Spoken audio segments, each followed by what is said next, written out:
Hola a todos. Hoy os traigo, creo que un tema interesante. El tan traído y llevado autotune. Autotune, ni más ni menos que de la industria petrolera a los estudios y a los directos. Pero, ¿qué es autotune? Una definición más o menos acertada sería que es un hardware o un software que facilita la tarea de corregir la afinación de una melodía o línea musical. Veámoslo de una manera un poco abstracta. El sistema musical en Occidente está compuesto por 12 notas que se separan entre sí por intervalos de medio tono, también conocidos como semitonos. Por lo general, la mayor parte de las canciones que escuchamos usa una porción acotada de dichas notas que se denominan escalas. Si el tema está en re mayor, por ejemplo, consideraremos solamente 7 de las 12 notas como válidas. Si estas notas, estas notas son re, mi, fa sostenido, sol, la, si, do sostenido, notas que componen la mayor jónica de re. A pesar de que no tengamos ningún entrenamiento musical y debido a la cantidad de veces que escuchamos la misma escala una y otra vez en un contexto musical, nuestro cerebro está programado para entender que cuando algo está fuera de tono, falla la afinación. Cuando un cantante desafina, está en esencia cantando una nota que no pertenece a dicha escala. Esa nota puede estar en un semitono por debajo o un semitono por encima, o también puede estar entre medio, ya que entre dos semitonos hay un intervalo teóricamente infinito de frecuencias. Lo que hace autotune es permitirnos visualizar en la pantalla de un ordenador gráficamente en qué lugar cae cada nota que está siendo analizada. Y se nos da la posibilidad de llevar con ese software esa nota al lugar a donde pertenece. Para entender cómo funciona autotune como un efecto, tenemos que saber que a diferencia de un instrumento, como podría ser el piano, el ser humano no ataca las notas instantáneamente, es decir, no ataca directamente un do cuando tiene que cantar un do, sino que arrastra la nota hasta llegar a ese lugar. Esto sucede en un periodo muy corto de tiempo y es lo que hace que suene humano. El autotune, como efecto, lo que busca es que el ataque sea lo más rápido posible y busca emular cómo atacan las notas un piano o un sintetizador. Bueno, ¿qué importa cantar mal? El increíble origen del autotune, el efecto sonoro que devora la música actualmente, el trap, el reggaetón, el pop, el jazz, la electrónica, etc., pues cabe decir que si escuchaste casi cualquier tema musical durante los últimos 15 años, hay altísimas posibilidades de que hayas escuchado este fenómeno, el autotune. La herramienta de sonido basada en un método de exploración geofísica se ha convertido en un lugar común y provoca tantas críticas como adeptos. Dicen que Cher fue la primera, hace casi 24 años, en lo que hoy se considera uno de los singles más vendidos de la historia. En 1998 no era fácil prever, pero la producción de Believe supuso un viraje en la historia del pop. Antes del famoso estribillo, "Do you believe I love after love?", la voz de contralto de Cher se transformaba en un quiebro robótico, como perdida en una señal telefónica. Aquel efecto sonoro arrasó. Empezó a conocerse como el efecto Cher, y los productores de Believe prefirieron mantener en secreto esa primera vez en que el autotune se aplicaba de forma evidente, tal y como lo conocemos ahora. Cuando Rob Dinks, entonces presidente de la Warner Music en el Reino Unido, escuchó Believe, pidió a los productores que eliminasen ese efecto. Y Cher se negó en redondo. "Por encima de mi cadáver", dijo. Han pasado casi 25 años desde entonces y Autotune se ha convertido en uno de los softwares musicales o plugins más influyentes de la historia. El curso de la música, ya sea una moda arbitraria o una evolución necesaria, lo ha situado en un renacimiento indiscutible. Trap, reggaetón, bebop, jazz, incluso el flamenco. El efecto se ha fundido con la industria, como lo ha hecho con los géneros musicales durante las últimas décadas. Nada menos que desde Madonna, Kanye West, Lady Gaga, Britney Spears, Omar Montes, hasta Rosalía, pasando por Radiohead, Black Eyed Peas, Zetangana o Bad Gyal, lo han convertido en una extensión de sus cuerdas vocales, incluso durante sus conciertos. Esos gorgojeos digitales de la voz que asustaron al ejecutivo de Warner son ahora algo común, algo muy común. La herramienta comenzó a usarse como un corrector del tono en los estudios, para asegurar que ninguna de las notas emitidas por un vocalista estuviera fuera de afinación. Y quizá por ello, durante años, el uso del autotune se planteaba como un maquillaje prácticamente imperceptible, como una tecnología clandestina, como la chapa y pintura en los estudios de grabación. Al menos así es como lo concibió su creador, el geofísico Andy Hildebrand.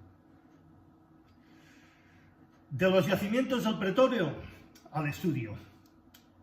Las bases de funcionamiento del autotune surgieron en la década de los 70, ya hablamos de hace unos cuantos añitos, cuando un muy joven ingeniero, el mencionado Andy Hildebrand, trabajaba para la petrolera norteamericana Exxon.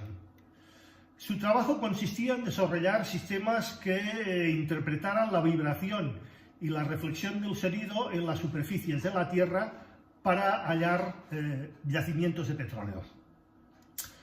Estaba trabajando en un área de geofísica donde emites sonidos en la superficie de la Tierra o en el océano, escuchas las reverberaciones y a partir de esa información intentas averiguar cuál es la forma del subsuelo. Es como escuchar un relámpago y tratar de averiguar cuál es la forma de las nubes, explicó el ya mencionado ingeniero en Praise Economics, la revista Praise Economics. Aunque Hildebrand siempre había visto y vivido las matemáticas y la física como su gran pasión, tenía otra. La música, era melómano.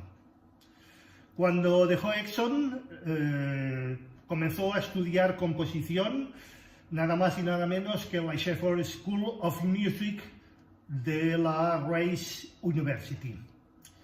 Y lo más importante, empezó a experimentar con sintetizadores y muchos instrumentos electrónicos. Durante más de una decena estuvo trasteando con estos elementos. Y por casualidad, en una cena, alguien le bromeó y le pidió a Hildebrand que inventara algo que le hiciera cantar afinado. Y esa fue, en esencia, la semilla del autotune. Andy Hildebrand, más tarde Antares Audio, relacionó el tratamiento de datos sísmicos, acústicos, y su implementación en la geofísica como una herramienta que permitiera manipular las frecuencias y ajustarlas a una escala musical concreta. Durante 1996 inventó la primera versión del autotune en un equipo portátil. Comentaba, me lo quitaban de las manos. Al principio los estudios más importantes de Los Ángeles lo compraron para abaratar los costes de grabación. Las tomas y la postproducción interminables para conseguir una afinación uniforme ya formaban parte de la historia. Autotune había desterrado a los cantantes desafinados, incluso para algunos a todos los cantantes. Yo nunca uso autotune para que se nota, explicaba Harto Rodríguez, productor especializado en música urbana, que ha trabajado con artistas tan grandes como Zetangana, Rails B, Cariño o Pedro de la Droga. Lo uso a lo bestia, dice, para conseguir ese punto moderno en la voz, brillante y metálico, como de un robot, no como un corrector de la afinación. Rodríguez plantea la doble faceta de autotune, esa que le ha llevado a Time a incluir en su lista de los 50 peores inventos de la historia, hecho que yo comparto al 100%. Es una tecnología que puede hacer que los malos cantantes suenen bien y los que realmente son malos suelen como robots, según asegura la ya mencionada revista Time, insisto, y que yo comparto. El autotune no hace que suenes bien, opina el productor Rodríguez. Sí es cierto que hay muchos artistas acostumbrados a cantar siempre con esta tecnología, pero esta no afecta al tempo ni a las melodías, no te va a arreglar la vida. El hardware y más tarde software y o plugin que Heidelberg comercializó a través de su compañía ya mencionado, Antares Audio Technologies, tiene una doble vertiente, o al menos la tuvo.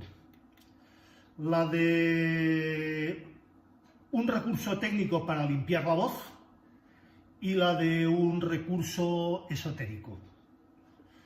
Cuando la corrección de tono que ofrece el programa se ajusta al máximo, se aprieta, ocurre la magia, el efecto Cher. El sonido robótico, replicado y asentado por las mismas eminencias de la electrónica, como incluso Daft Punk. En el año 2000, el sencillo Native Song, interpretado por Milwaukee Al-Hansali en su álbum Production, fue el primero en utilizar autotune en toda y la totalidad de su letra. Estamos hablando ya del año 2000. Hoy casi todos los supervivientes del siglo XXI lo usan en mayor o menor medida. aunque reconocerlo todavía a muchos de ellos les caigan duras críticas. El ya mencionado cantante Omar Montes es un claro y puro ejemplo de ello. También conocido por haber ganado Supervivientes y por su relación con los Pantoja, el madrileño siempre ha defendido el uso de autotune como un recurso más. Dice, es un instrumento, como el que toca la guitarra o la flauta. A mí me gusta tocar el autotune. Eso lo explicaba Pablo Motos en su programa El Hormiguero. Es un instrumento musical que da un toque especial y que hay que saber utilizarlo muy bien. Si no, estás bien jodido. La gente tiene una idea errónea de autotune, comentaba el ya mencionado Montes.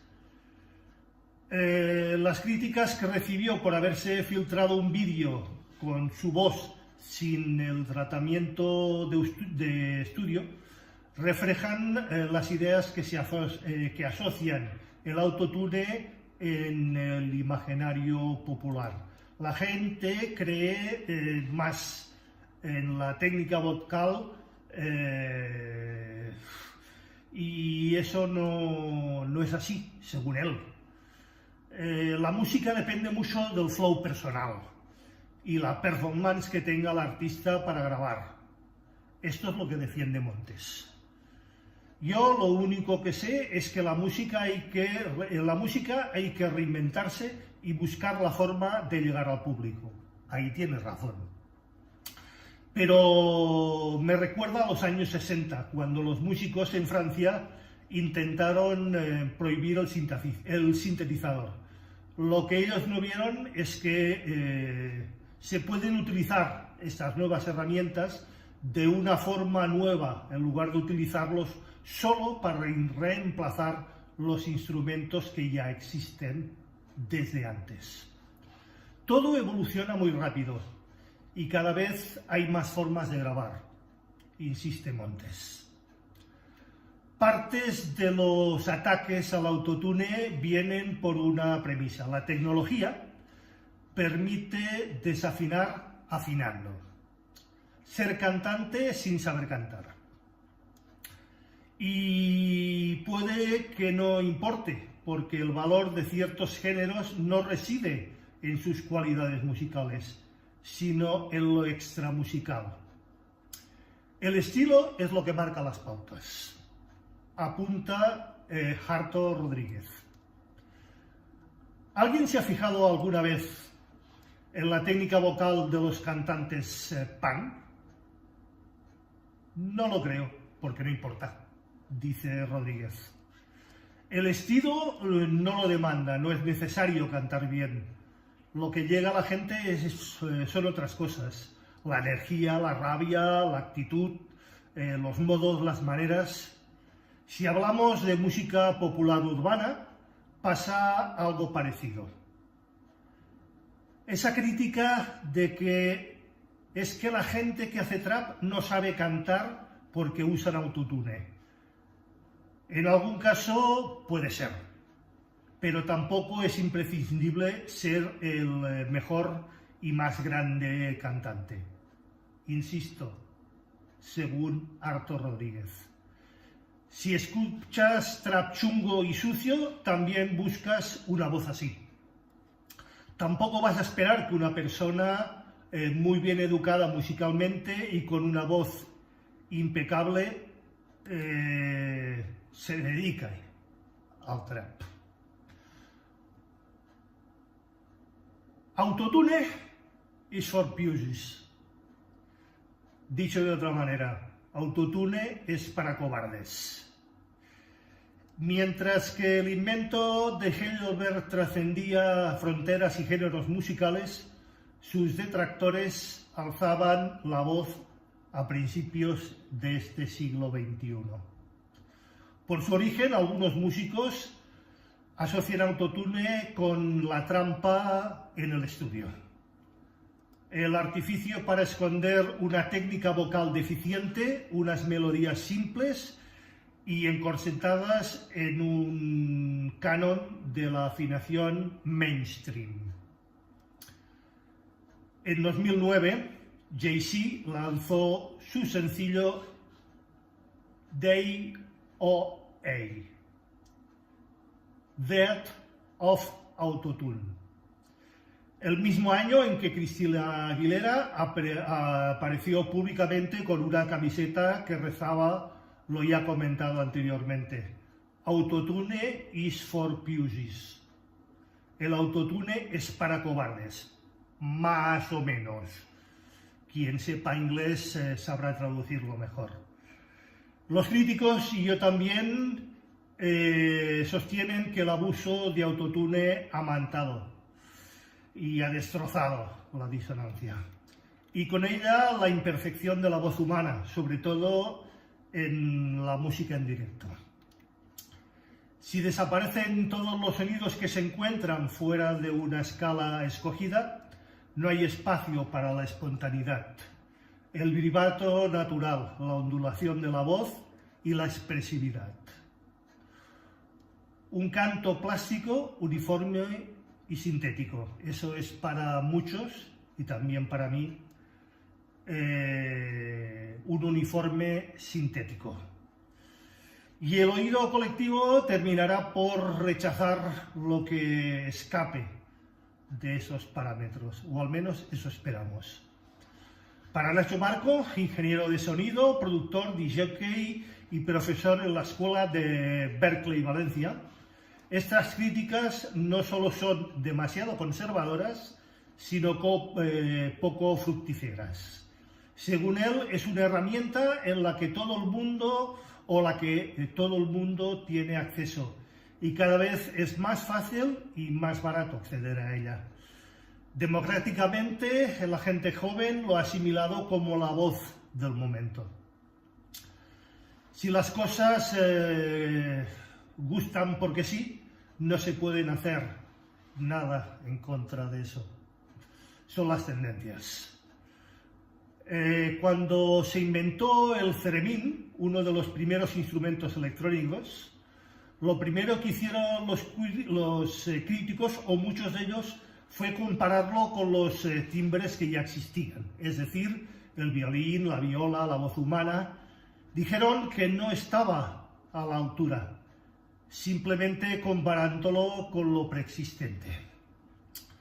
Pero su creador había generado un sonido completamente nuevo, que además supuso la semilla de los sintetizadores. Primero los analógicos y mucho más tarde los digitales. Visto hoy, es evidente que esas críticas iban contra los tiempos. Cuenta el mencionado señor Marco. El autotune no va a hacer que desaparezcan los vocalistas, ni mucho menos. En mi último trabajo, dice él, por ejemplo, no lo hemos empleado. El autotune no va a hacer que desaparezcan los vocalistas, ni mucho menos. Tanto Arto Rodríguez como Nacho Marco coinciden en una observación. La evolución de la música, o de las músicas, está condicionado siempre por los avances tecnológicos. Cuando nació el rock, básicamente se electrificaron las guitarras, apunta Rodríguez.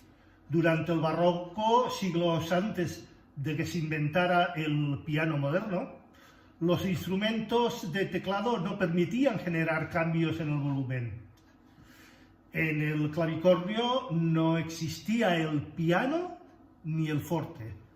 La intensidad de su sonido era constante, y de ahí el nombre con que se bautizó mucho después el nuevo instrumento, piano o pianoforte. La innovación tecnológica permitió que los compositores del renacentismo experimentasen con el volumen, el timbre y las agrupaciones musicales. Probablemente la invención del piano o la creación de cuerdas sintéticas, las orquestas cada vez más numerosas marcaron la deriva de la música occidental y en más sentidos de los que pudiéramos imaginar. Creo que es más que obvio. De forma análoga, la irrupción de la electrónica y el tratamiento digital del sonido dio paso a una nueva y revolucionaria concepción de la música. Eso es evidente. Como lo hizo Hildebrand al comercializar su invento hace casi ya 30 años.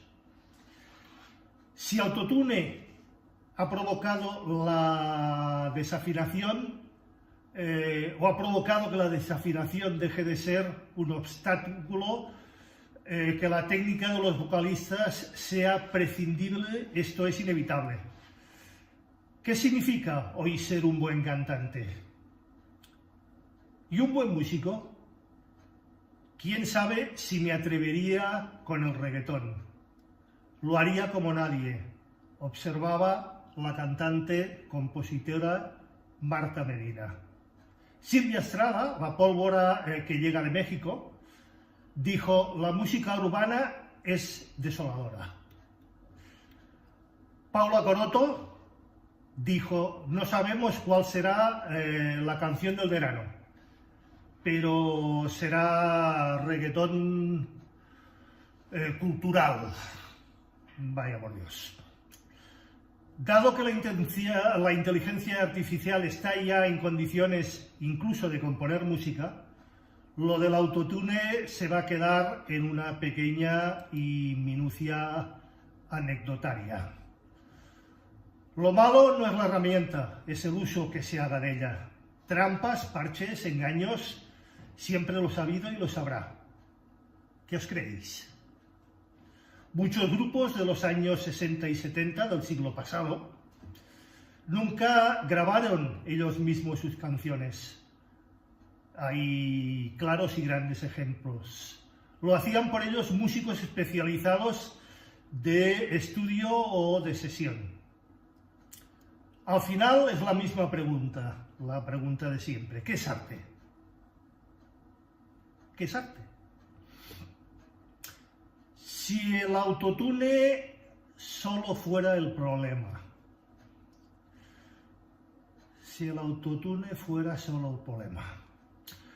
La industria musical siempre quiso tener un producto que pudiera controlar. A lo que tiene, pues fuera de los músicos de verdad, y listo, problema resuelto.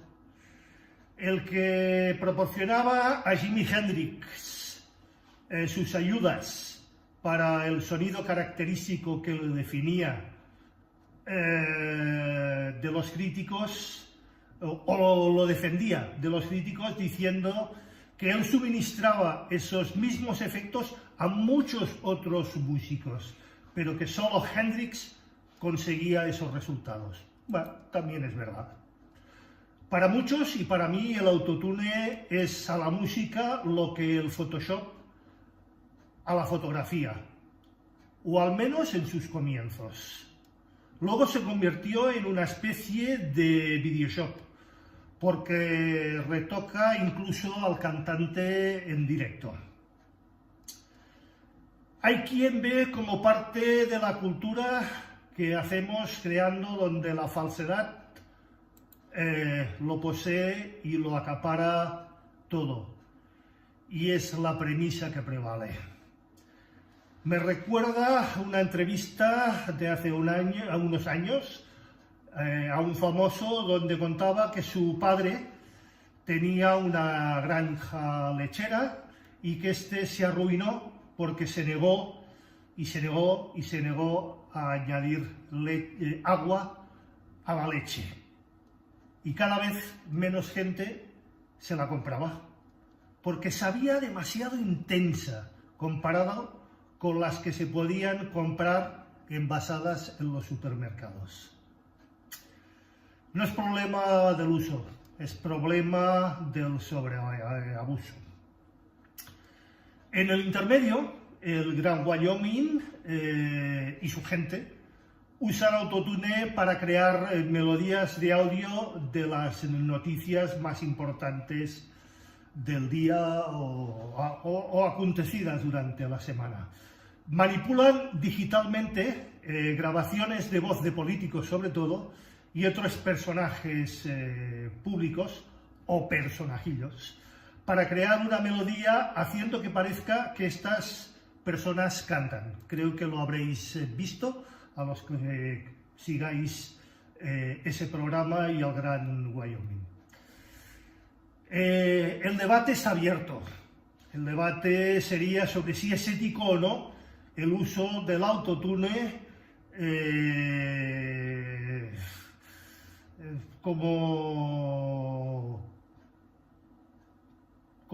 como dónde deberíamos poner la línea roja o dónde deberíamos plantar la bandera. ¿Dónde está la línea roja?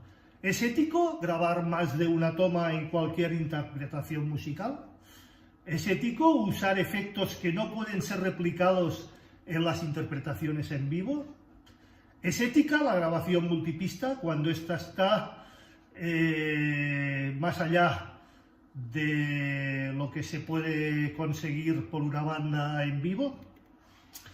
¿Es ético el uso de microfonía o la suma de unidades samplers en una batería que nunca va a sonar en directo tan contundente o no debería de sonar en directo y sin amplificación tan contundente?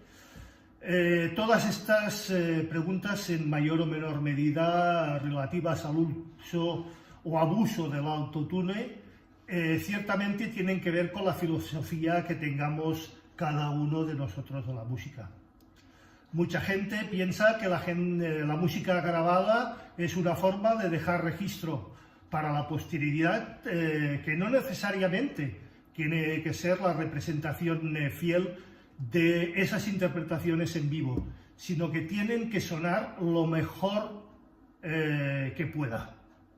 Bueno, por otro lado, existe gente como yo que piensan que la música grabada tiene que parecerse lo más posible a la música en vivo, y no estarán ni más ni menos equivocados, creo, los que así lo crean. Los demás, bueno, es su opinión. Las desventajas del autotune. Muchos de sus verdaderos problemas es que crean expectativas falsas sobre la percepción de la música que escuchamos. Hoy por hoy, a nivel profesional, el autotune se usa hasta con cantantes que no lo necesitan absolutamente para nada. Es un estándar de la industria y genera interpretaciones machatas y predecibles. Todo suena igual. Siguiendo la analogía del Photoshop, que sienta modelos en la belleza que frustran a las personas y que no pueden encajar en los estándares mínimos, el autotune genera una expectativa que en todo tiene que estar perfectamente afinado. O está mal. La realidad es que ningún cantante canta con el nivel de la perfección.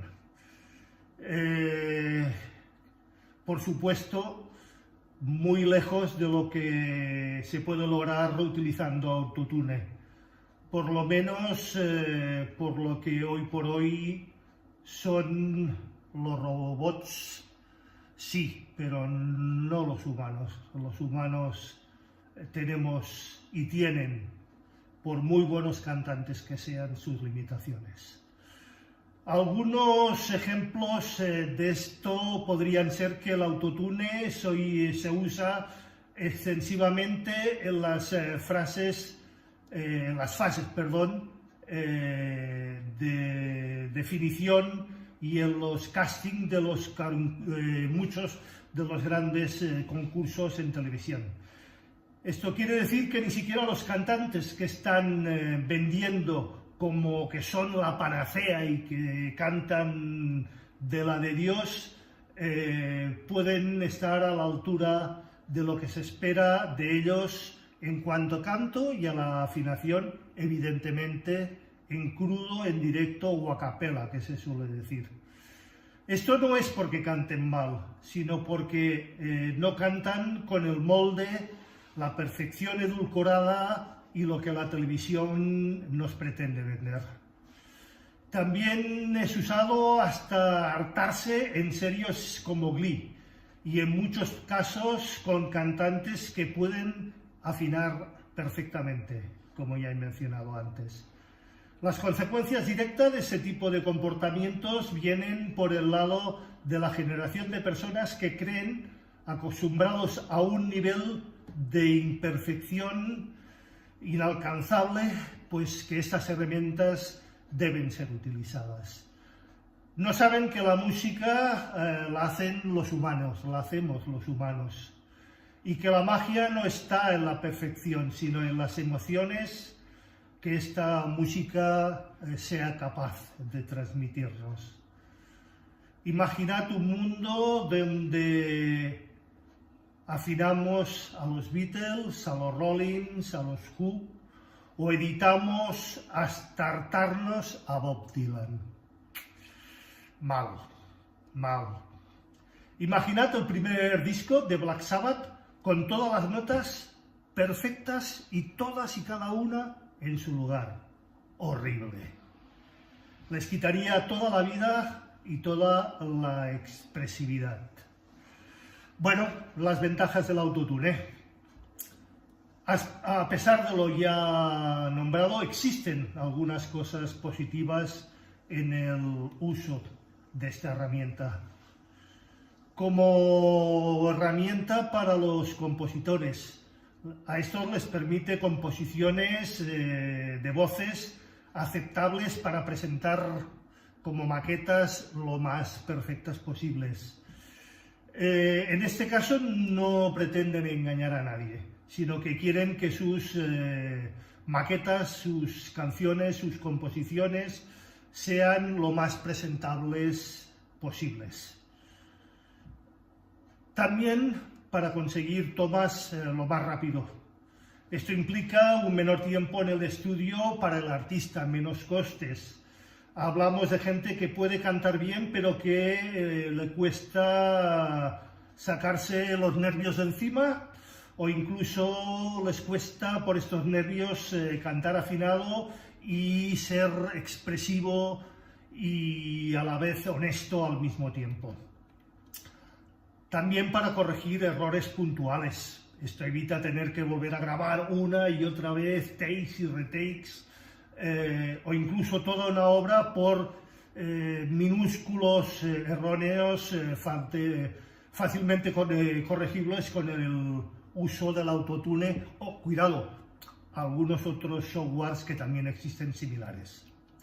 En conclusión, el autotune es sin duda una herramienta que llegó para quedarse. Se vislumbra un futuro cercano en el que no se use la corrección intensiva tanto en las voces como incluso en el resto de instrumentos. Bueno. Plantea un debate interesante, lo sigue planteando, como lo planteó en su momento la grabación multipista o la incorporación de los sintetizadores y los ordenadores al mundo de la música y del sonido. Hoy todo es digital. Creo que es una herramienta que puede ser usada para cosas muy interesantes, más allá de los mencionados defectos y de las imperfecciones y desventajas ya comentadas y que este elemento presenta. Lo único que diría es que al usarla tendríamos que tratar de ser cautelosos y éticos y no dejar que las tendencias nos consuman y nos hagan conformar un molde preestablecido, todo igual, todo idéntico, todo tal cual lo piden las nuevas generaciones. Como ya os he dicho, Cher lo utilizaba y hace años. Y ya sabéis, si os gusta lo comentado, os gusta el canal, suscribiros, dadle a like, compartid mis posts y mi canal y recordad darle a la campanilla gris para manteneros al corriente de todas las novedades. Gracias y hasta el próximo post.